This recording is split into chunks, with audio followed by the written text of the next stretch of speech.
Bonjour everyone and welcome back to Casse les Lignes. Today we keep going on our Ligue 1 season review and we're going to look at the 10 best defenders of the season, at least as far as I'm concerned. I don't think there's a lot of surprises in my list and we kind of all know who the two, three best defenders are in the French league. But it was, nonetheless quite interesting to look at some of the stats and to remember some of the games that involved la crème de la crème, as we say in France, of the defender. It's also going to be interesting to see how many of them will stay and play in Ligue 1 next season. All right, I'll just make it quick so I don't take too much of your time and let's jump in straight away. The first defender that we're looking at is Alexander Djikou. Alexander Djikou, the defender from RC Strasbourg. Strasbourg, of course, we know has had this great run this season, very close to actually clinching European football, only missed it by 3 points, and that game at the very end that they couldn't win against Marseille. Alexander Djikou, who was definitely even though in that three-man defense he didn't play central because he played on the left, he was definitely the experience brought to that team defensively, at least. That he helped Niamzi and Perrin and sometimes Cassie really playing along well in that squad. Strasbourg, we know, had a few really good spurts in the season. I mean, towards the end, there's a run from like February to April where there's 11 games undefeated, if I'm not mistaken. And he's very much involved in that. Of course, he scores one of the goals of the season for Strasbourg, that bicycle kick against Monaco. But he's also shown, all along the season that he was quick, that he was very good at carrying the ball forward. That of the three defenders, he was probably the one who was bringing the ball forward the most and allowing the build-up the way Julien Stéphan wanted it to be played at Strasbourg to happen the most. And in the middle of that, he played 31 games, started 30. He can count 10 clean sheets in this season. And he also went to play with Ghana the AFCON and any World Cup qualifier that Ghana has played during the season. So he had a busy season, but by all means a successful season. And the result, I guess, of that successful season is that right now is heavily linked, if not already transferred, to Sevilla, who lost Diogo Carlos, and I think another defender in the summer transfer, I remember. So good for him that he was able to get a move in one of the powerhouses of La Liga, but very much deserved for Alexander Djikou, who's the first of those best defenders that I've found for the season in Liga. The second one, we're going a bit more south, and it's Caio Henrique, the left back of Monaco. Caio Henrique with another full season, 34 games, started 31, recorded 8 clean sheets, scored a couple of goals and 8 assists. And Caio Henrique was just instrumental again in that last run of Monaco, those 10 games without a loss, those 9 consecutive wins in which he recorded 3 assists and scored a goal. And he just was as good as he had been last season, which was provocating onto the left side, linking really well with both the midfielder and the striker and whoever was playing on his wing up front. Always keen to bring the danger all the way into the danger area onto the other side. Very instrumental in the way Monaco was playing. He has that temper, and he's happy to play quite harsh when he can. I think, like the rest of Monaco, he had a pretty bad start of the season. Everybody was a little bit under for the first 2-3 months, but then the change of coach, he adapted quite well, and he kept showing all that we had seen last season. And of course, as soon as Monaco was playing with three central defender as a left wing back, he was having the time of his life. But he was also happy to track back quite a bit and to make some differences defensively too. His passing was pretty impressive, 80% accurate passes, when we know how much he liked to provoke and how many crosses he tried to get through. It's quite impressive. Maybe his crosses weren't as precise as they had been last year. Last year I was very impressed by his crossing ability, but yet he had a solid season. I mentioned the 34th Ligue appearances. There was also 8 games in the Europa League, 4 games in the Champions League. Of course, we're talking about the playoff there, and a few games in Coupe de France. So he's a player that he isn't linked with any moved in the summer. Good for Monaco that they're going to keep him, but that is going from strength to strength, and that was probably the best left back that we had in Ligue 1 this season. Next, we're going into the capital. I mean, they finished champions, so they have to have a couple of players in there. And I put Ashraf Hakimi, which, maybe to some had a bit of a so-so season, but as far as I'm concerned, every time he played, he made a difference. And I think that's a big thing for a right back or right wing back. 4 goals, 6 assists. He played 32 games, started 28. Interestingly enough, he only recorded 4 clean sheets, and I think it's also a tale of the fact that he was not used, I guess, the right way by Paris most of the time. Hakimi, I think, is a pure right wing back, not a right back. So he's definitely more comfortable in a defense with 3 centre backs, and he's taking the wing. But whenever he played, he made the difference. He saved Paris Saint-Germain on a couple of occasions, late goal, late assists. He was instrumental with a brace as well. I think he was against Metz, if I'm not mistaken. So he's made the difference. Of course, as soon as he started, everybody was impressed in his first few months, and then I guess like the rest of the team, he dipped a little bit. I mean, Paris Saint-Germain never really had to play amazing football to actually win their game in France. They got pretty lucky in a lot of those games. So he kind of worked with everybody else. I'd say didn't really perform when the team didn't perform, but also every time, and especially at the end of the game, I guess testimony to his stamina. He was able to bring the danger up front, always happy to dribble, to provoke, and always looking for Mbappe or Neymar or Messi or Icardi in the box to try and create danger. And I think, 23 years old only, that was his first season at the club. He's a player that has traveled a bit the past few years, Real Madrid, Dortmund, back to Real, Inter Milan, now Paris Saint-Germain. If he settles and if he stays at Paris with whoever the new coach is going to be, I think we might see a very strong Ashraf Hakimi in the coming season. The next is another right back, and one that I'm assuming everybody anticipates to see in that ranking of the best defenders in Ligue 1. JeanCloise, of course, the right wing back of Lens, who's literally exploded in front of the scene the last couple of years. JeanCloise, it's 5 goals, it's 11 assists. This season, he is instrumental in the good form of Lens in the beginning of the season. Lens, unfortunately, again, missed out on the European football for next season by a few points, 4 points away from the 5th position this time.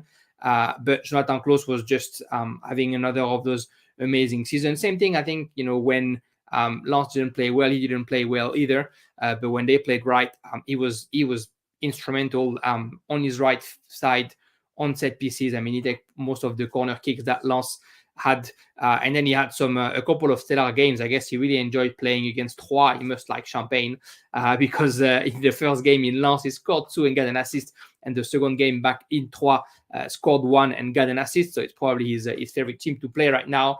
Interestingly enough, though, it's probably the last time that he has played this team, because he actually admitted to have had conversation with Atletico Madrid, and he's linked with moves overseas. There's also a rumor Marseille that float around a little bit, but I wouldn't be surprised if we see him going overseas. He's of course now an international. He played a few games with France this season. He played 2 during that National League break just the past week, and he's definitely been one of the breakthrough in Ligue 1 the past couple of seasons under Coach Hayes.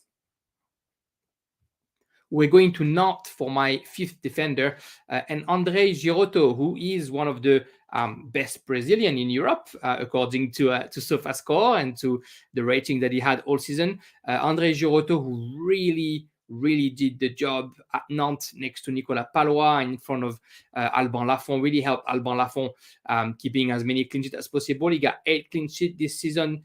André Girotto, he played 36 games, started all 36 of them, 88 minutes per games, clearly instrumental, was able to play centre-back or midfield, but most of the time did play in that centre-back position next to Nicolas Palois. Bagged a few goals, 6 goals this season, a couple of free kick. If you haven't seen it, go find them on YouTube. Free kick from a distance, like strong, sharp, low free kick. They're pretty impressive, and an assist as well.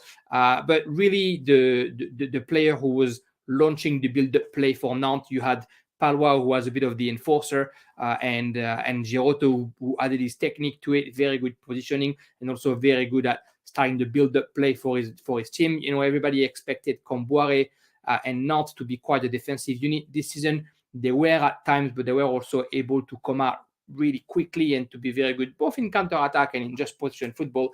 And Girotto was instrumental in that sense. I don't know if he's going to be transferred or not. There have been some conversation. He's got some touches, but I wouldn't be surprised if he just stays in Nantes. He seems comfortable up there. And there's the Europa League to play, of course, now that they won Coupe de France against Nice. So I'm sure he'll be interested in staying, and there's a bit of ambition going back to Nantes. But he was definitely one of the surprise, not a young player, 30 years old now, André Girotto, but a consistent, very good defensively and ability to pass. Really helpful for the Canaries. We're going back to the south of France, and Nice, who was the second best defense in the league, obviously had to have a defender in there. Dante was good, and we know how good Dante is, but I put Jean-Claire Todibo instead, the young defender. Now, I don't think he's a finished product yet, 22 years old only, but I think we've seen him growing year after year. Last year, he was paired with Saliba after Dante was injured, and this year he was next to Dante the whole season, and obviously that helped him developing his game a little bit more. 36 games played, started 35 of them, played 87 minutes per game on average, made the team of the league a couple of times, 12 clean sheets. He was really the if Dante was the sweeper who was able to cover behind, Dante was the enforcer who's also able to actually play football. So on one end, you would see him chasing back behind defenders and not hesitating to tackle from behind and try to cover the ball. But on the other hand, he was always making himself available for Benitez, for his left back, to try and make that build-up happen. Of course, Galtier's football wasn't the most attractive with Nice this season, but I think with a player like Todibo, Galtier bought himself the ability to play without pressure in defense. Like Todibo always seemed cool, always happy to play football safely, and he's shown again that technique and how much it is. I mean, it's not nothing that the guy was at Barcelona at one point, right? You can see all that technique that he probably learned down there. But with Nice, he's really developing himself as a solid player. Again, he's not really linked with anybody in the offseason, so he's probably going to stay in Nice, playing a bit of Conference League potentially. But yeah, I think we're going to see him again develop. He's young. He's only 22 years old, so he has a bright future in front of him now that he's settled in one team. We're going to talk about another right back, Hamari Traore. Hamari Traore, the right back of Stade Rennais, the captain of Stade Rennais as well, 30 years old, the Malian international. 33 games this season, started all 33 of them, played 88 minutes during those games. The only game that he didn't play in Ligue 1, it's because it was with his selection all the way down in the AFCON, the African Cup of Nations. Finding my words back. 3 goals this season, 10 assists as well, 9 clean sheets in the middle of that, and an ability to dribble for a right back that was quite impressive.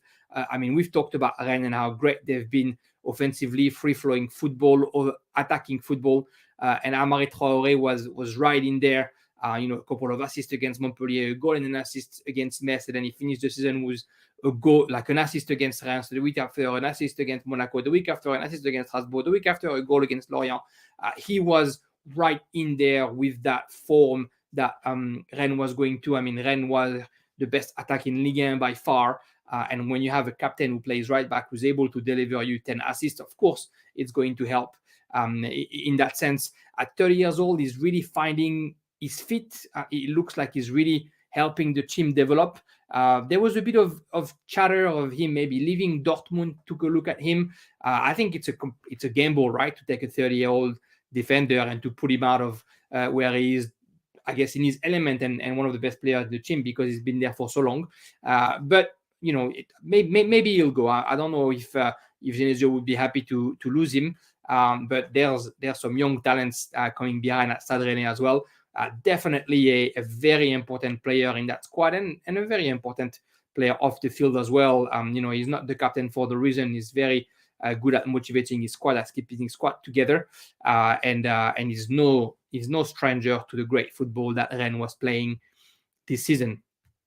At number 3, because we're going to the podium right now, I put another Rennes player and probably the best defender that Rennes had, and he's number 3, but he could be the best defender in Ligue 1. I think it's details that will go the top 3. Nayef Aguer, the Moroccan international from Rennes, who is potentially on his way to West Ham right now. That was the latest that he was going to sign for West Ham. Nayef Aguer, who played 31 games, and again, he went to the African Cup of Nations, so that's probably why he missed a few games, scored a couple of goals, but just a strong defender through and through. Started next to Bade, and then Bade wasn't good enough, so he had Mohamed Omari next to him, and he was as good. He's young. He's 26 years old, and he played like he was 33 years old, played like a veteran, really took care of the left side of his defense, really happy to bring the ball forward, ever so accurate in his passing game, 89% accuracy, 93% in his own half, 82% in the opposite half. Doesn't happen to a lot of team, right? Also credit to the work that Genesio has done at Rennes, where he was forcing his defender to play high up on the pitch. But Aguer, despite being a very tall and quite slender bodied kind of defender, really showed his skills and his technical ability, and really was a standout defensively for Rennes. It's going to be a pretty big loss if he goes to West Ham for Rennes, because I think they got used to play with Aguer the past couple of seasons. There is word that Woodface from Reims would come, the young Belgian talent would come to Rennes to replace Aguer, but losing somebody like Aguer is going to be complicated for Rennes, I'm sure. Anyway, he made the top 3 of my best defender of the season because obviously he had a stellar season, and he's also very, very good on set pieces offensively.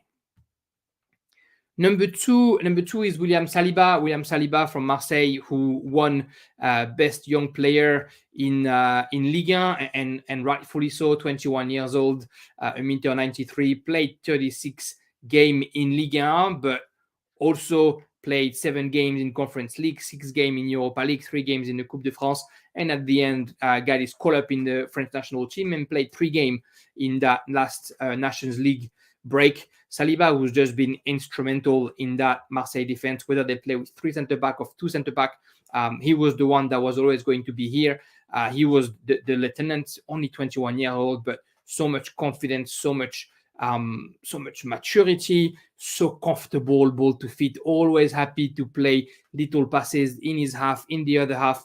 As the season went, we saw him going more and more forwards, and of course that's what Sampaoli was asking of his defenders. But you could see that Charlie Tachar wasn't very comfortable doing this. William Saliba, as soon as he was seeing that in front of him there was nobody, you would see him push the ball once, twice, breaking the lines a few times, and really being the first offensive danger for Marseille from his centre-back position.